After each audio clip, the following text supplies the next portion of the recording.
So today we're going to talk about trap plays, and for those of you who don't know what a trap play is, it's essentially a defensive setup where you try to lure in the attackers to think that one thing is happening, but then instead something very different is going to happen, and you are potentially going to get either a free kill or a couple kills from this trap. You're going to have a little bait, and then you're going to have the trap off of it, right? Something's going to look very harmless, but then in fact it's quite deadly. And we're going to take a look at some good examples of trap setups, some bad examples, and then I'm going to talk about how you can do it in your rank games, because I do think this is something that isn't that hard to set up in a rank game if you know what you're doing. So first, let's talk about some good examples of trap plays, right?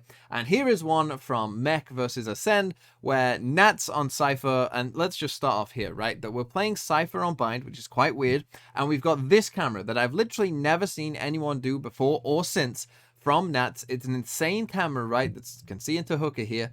And this is a camera that you're never going to look for. You're never going to check for. It's something that you've just never seen before for CNED. So how's he ever going to know that this camera is here and going to shoot it, right? And the answer is he's not. And Defo here is playing Sky.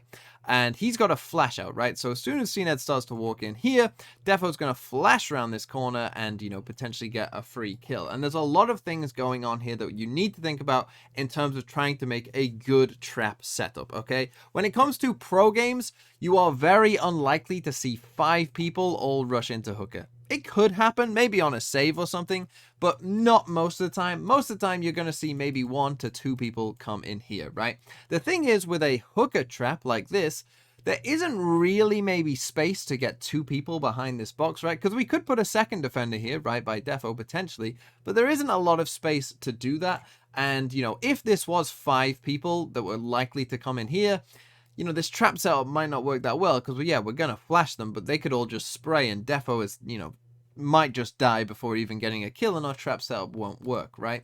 So we're only putting 1 person behind the box, but we only need 1 person because it's likely that only 1 to 2 people are going to be coming in here anyway, and so we should be okay.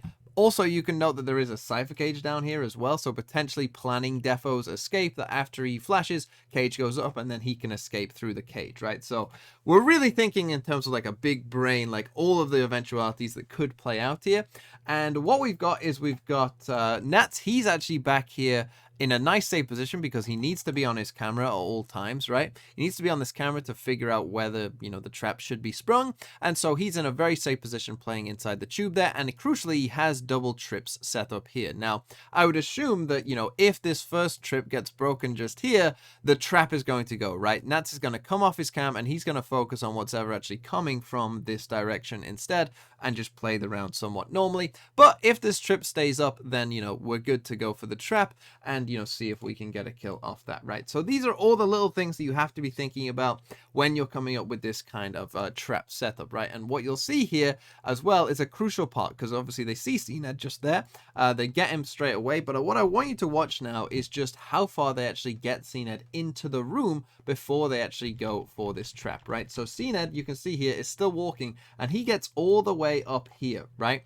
And this is crucial because if CNED had just walked into the room, right, it's possible that when we do this flash, he can still escape, right? He cannot escape from where he is standing right now, right behind my face here, right? This is too deep in. This is too big of a gap for him to actually be able to escape from. So this flash is going to catch him and he's going to have nowhere to go. So that's another thing you need to be thinking about with these trap setups is, you know, we don't want to, you know, spring it straight away as soon as we first see them, perhaps, because they still could get out. We want to wait until they're very deep in, potentially. Still no danger for Defo here, but we want to wait for that and then go for this flash. And you'll see as we play this out, Defo's going to manage to turn that corner, get a free kill just there, and we're in a great spot to win this round. And trap setups can come in different varieties as well, okay? So that was an example where we saw kind of a combo of utility and players, right? We saw the camera and the flash, but then Defo is the one who's getting the kill. You can do just solely player setups. It could be completely utility free. Here's like an example for you where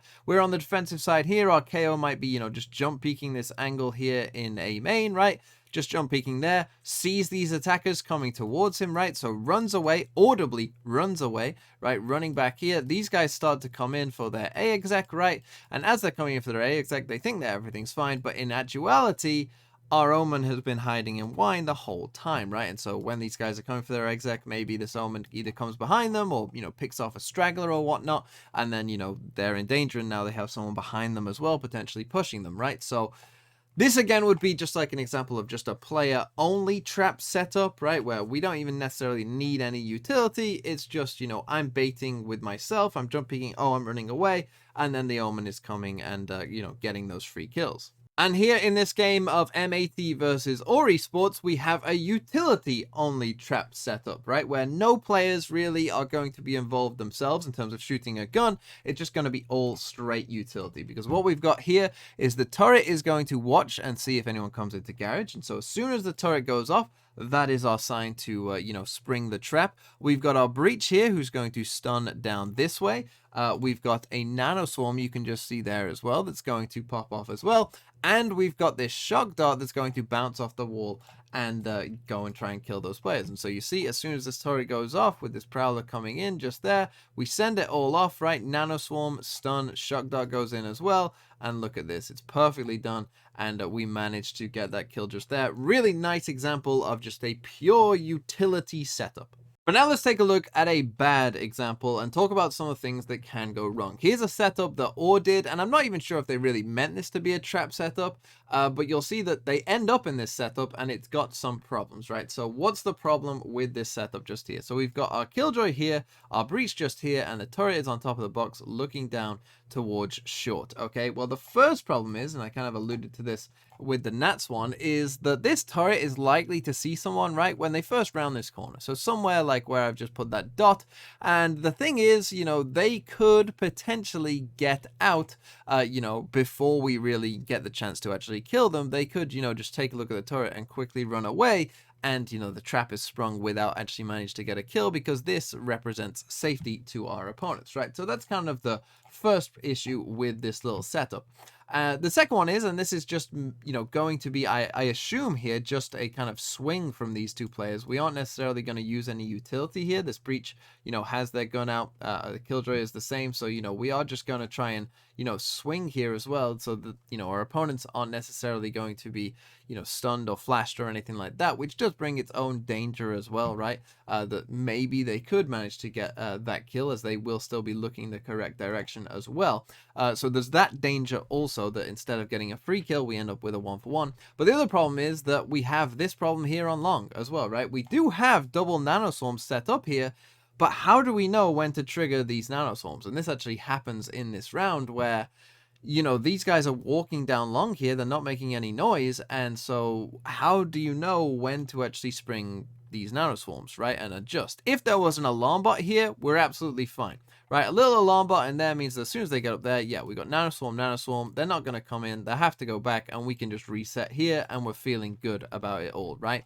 But instead, we don't have any alarm bot here. It's over in B instead. So we don't know when we should be triggering these nanoswarms, and so we're just guessing a timing. There are other problems with this as well, right? In that these players that are coming down long can perhaps figure this out, and M80 do in this round end up pinging on this turret and where this turret is, because these guys can hear that turret, right? And so this is something else that you have to think about is, are your, trap, if you're using a bit of sentinel utility, right? Something like a Killjoy turret or, something like a camera going in and out of a Cypher camera, something like that, that's going to make noise and it might alert, good opponents to the fact that, something's a bit fishy there, right? That's not a normal place for a turret, or that's a bit weird. That doesn't sound like a normal place for a camera. Could be a trap setup, right? So this is something else that you have to think about when setting up your traps, like we saw from the first one that M80 did, right? The turret was put in here, but that's a very normal position for the turret to be anyway, right? There's nothing kind of abnormal about a turret there. That happens a lot in pro games, so it worked pretty well. But this one, being on top of this box, just watching towards short, a little bit suspicious. Maybe not like a terrible place for it, but a bit weird. And what you'll see is we don't know what the response should be, right? As M80, I mean, you could see they start pinging in here, right? They know that someone has to be in there. Look, the pings start going on the map. They even drone down short because they think Yeah, that sounds like a trap is going to be set down short. So they drone short as well. It's really good from them. They see that the nanoswarm is there as well. Flash goes in and they manage to get the kill, right? So it's really, really good. And then Koala even sees that, Nilias is down there. They know that he's there, right? And so they just absolutely obliterate this trap setup instead. And so these are the things that we need to be thinking about. When you're trying to run these trap setups in your own games, I don't think it's that hard. If one of you is playing Sentinel and you're in a duo queue with, someone who's playing a Flash, you can really set this up pretty easily, actually, around many of the different maps, right? For instance, let's say here in B main, I'm going to put a Cypher Camp somewhere like there, right? And at the start of the round, I'm going to come and walk into this corner. I might even put a cage down there, right? And my duo queue, who's playing, some agent on a Flash, they're going to stand just there in B main. I'm going to be on this camera, and I'm just going to wait until someone actually, comes onto the camera. As soon as they do, this guy's going to flash, right? And for our opponents, they have to be all the way up here to actually, see this camera, right? They have to be pretty deep in to see the camera so that when this flash comes, if they just try and run this way, they're not going to get out, right? They might not realize just how deep in they actually are. So flash comes in, they're going to get blinded. I'm going to swing from there. You're going to swing from there.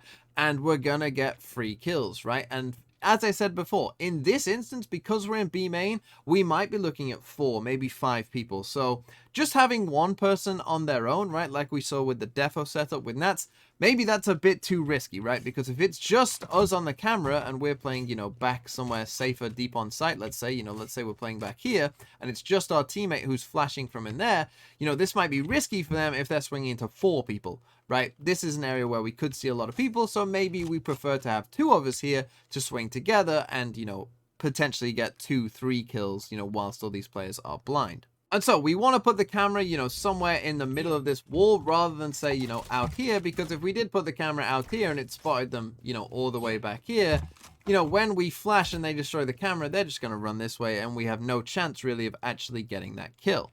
But we also want to add in little things like maybe a cage in here, right? That once we've swung, maybe got a kill or 2, we can activate the cage and we can, get out. We can then actually get out here and, get out of the situation and then just play, in our nice 5v3 or whatever it may be. But you also need to understand how to play if they don't come this way and instead they go somewhere else, right? Because whenever you go for this kind of trap setup, as we've seen in the examples so far, you're probably going to have to give up some space somewhere else, right? We're committing, a camera here and maybe 2 players to this setup. So that means that we're going to have a lot of focus here in B main, but not so much focus potentially for mid. So that's why I've set up these tripwires the way that I have, that this might be your setup, right? You've got a trip here for mid so that if they break that, they could be on the way. I've then set up a cage potentially, and you could even do the one-way cage that goes on there as well, right? So that if they did break that trip and we want to abandon the trap, if we want to get out of this scenario, we can activate the cage, right? And then, come and reposition back somewhere else. But then I've even got another trip, right? Because again, if this area is going undefended and, we would have to communicate to our teammates that, it's fine, don't worry about it. We know what we're doing. Let's say that this trap gets destroyed. Obviously, then there would be a danger that someone could come up here, right? So I've even gone for a second trap to, kind of alert if someone is actually, threatening to come all the way down there. You could even move this trap up a bit if you were worried about, someone just sitting here by the trip. Maybe in like high pro level games, that would be the case, but something like this to stop them actually wandering even further might be a possibility. And the thing is, if people did start coming down there and breaking those trips, us 2 in here have basically 2 options. We can either, as I said, kind of retreat back onto the site. Maybe we're, playing angles like this instead, right? And we're playing back here, which doesn't really matter if they come from this way or this way, right? We're kind of okay and we're ready to drop down if needs be as well. Maybe we're playing like back stairs and one of you is just watching this. That would be absolutely fine. Or your other option is to actually then just, push together through B main. Right, and just come and clear this area out. So again, if they come this way, that's absolutely fine, because at any point, we can then, surprise them potentially, and we have a very good retake where we have control of B main. And you really can do this across many areas of many maps, right? Here's another example for you where we're not playing in B main at all this time. We put our camera up there. We've got a cage in here. Maybe your flashing partner is sitting there or here, right? You've got one person there. The other one is right there. Your camera is just going to tell you, when they're up there, when to flash. We flash around that corner. One swings from here, one swings from there. And again, they have basically nowhere to go. It's going to be a very, very effective trap. And you can just set this up in a ton of different areas. And particularly if you notice that one of the attackers is just kind of constantly on their own, kind of just going off in their own, particularly if they're going to one area of the map quite often, then you want to be setting up some kind of trap play for them there, because that's going to be a free kill. You're just going to end up in a 5v4 and you're likely going to win the round. So this is hopefully giving you a bit of an idea of how to set up traps, what you should be thinking about when you're setting up traps, and hopefully you can, pretty simply use this in your ranked games, maybe go into a custom game to figure out where you want to place your Sentinel utility and whatnot, but otherwise it's going to be a really effective way of just getting a lot of kills.